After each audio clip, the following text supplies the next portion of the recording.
Hello everyone and welcome to the Growth Journey with Gloria.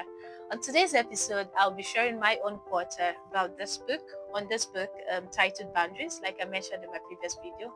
And the first chapter introduced the idea that many people literally struggle because they don't have healthy boundaries. Now, the author went ahead to give us a background story of a woman named Sherry who feels overwhelmed and exhausted, and just because she constantly prioritizes everyone else's needs over her own. Now, the chapter also shows that although Sherry appears to be very caring, responsible, and loving, but her inability to set boundaries caused stress in her marriage, in her work life, in her friendships, and also her spiritual life. And the lesson from it is that if you don't define where your responsibility ends and another person's own begins, you will eventually become emotionally, mentally, and spiritually exhausted. Also, one of the lessons I learned, I'm going to be sharing a couple of lessons I learned from it anyways. The first one is you cannot help everyone. The earlier you understand this, the better for you. It can lead to your burnout, it can lead to damage, it can lead to resentment, it can lead to guilt, anger, you name it. Every negative energy, that's what it brings. The second one is boundaries are not selfish. They help you protect your fences because it doesn't stop you from welcoming others, but then you protect your peace. The third one is you're responsible for your own life choices, your emotions, your attitudes, your time, your values. You are solely responsible for that, and every decision you make depends on you. However, you are not responsible for fixing people's problems. I've seen people who carry people's burdens and, they're trying to be happy, making them happy. You cannot make everybody happy. You cannot carry people's burdens. You cannot carry everyone's emotional burden. Learn to let go. Give the cross to Jesus to carry.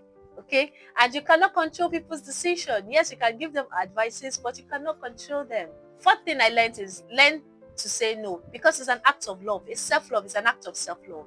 Be honest to yourself and know when to say no, right? Be honest to yourself and know when to stop whatever it is that is stealing your peace away.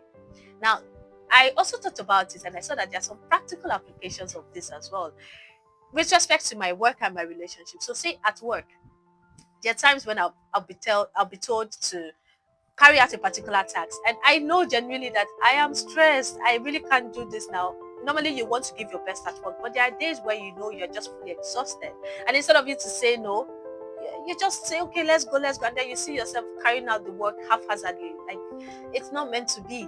So I feel like you should genuinely communicate when you are tired or exhausted at work, and let them know genuinely that this is how you're feeling and you can't give your best at it.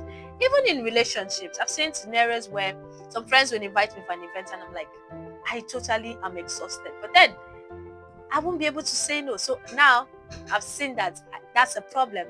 So I will learn to say no. The healthy friendships I have and relationships will truly understand when I'm saying no.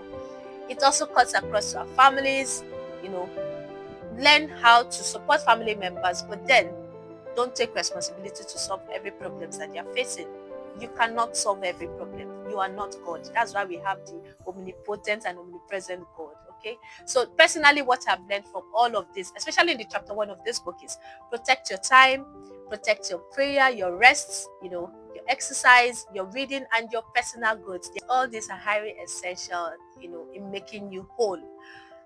One thing I always know is you cannot pour from an empty cup.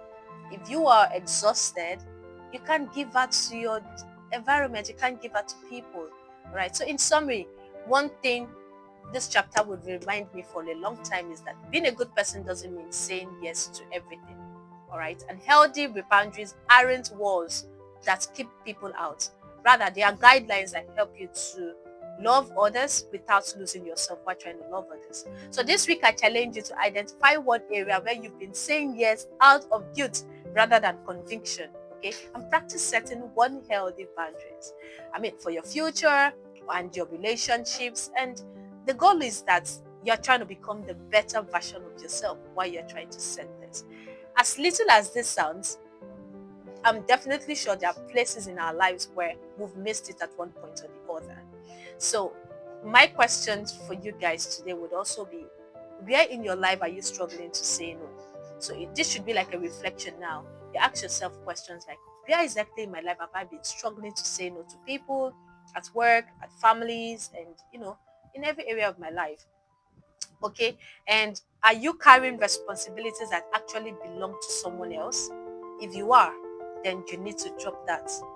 If it is so much of a responsibility that you're carrying, then you need to drop it. And thirdly, what's one healthy boundary you could set out this week?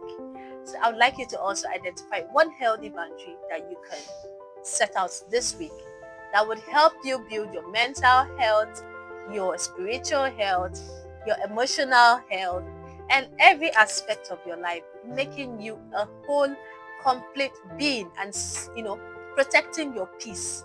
That is it. So, like I said earlier, this space is a place for growth, is a place for reflection, is a place for communicating, having like minds who can relate their own ideas and experiences, especially in areas where they have not really been getting it right, and letting everybody know how they can become the better version of themselves. So this is what I learned from this chapter one of this book. I'm also going to be sharing some slides of the places that really struck me when I was reading, and I'm pretty sure at the end of this book a lot of information would be released to people that would also give them a yardstick on how to measure their lives and relationships. So thank you very much for sticking with me to the very end, and I'll see you in the next chapter of the book. Bye.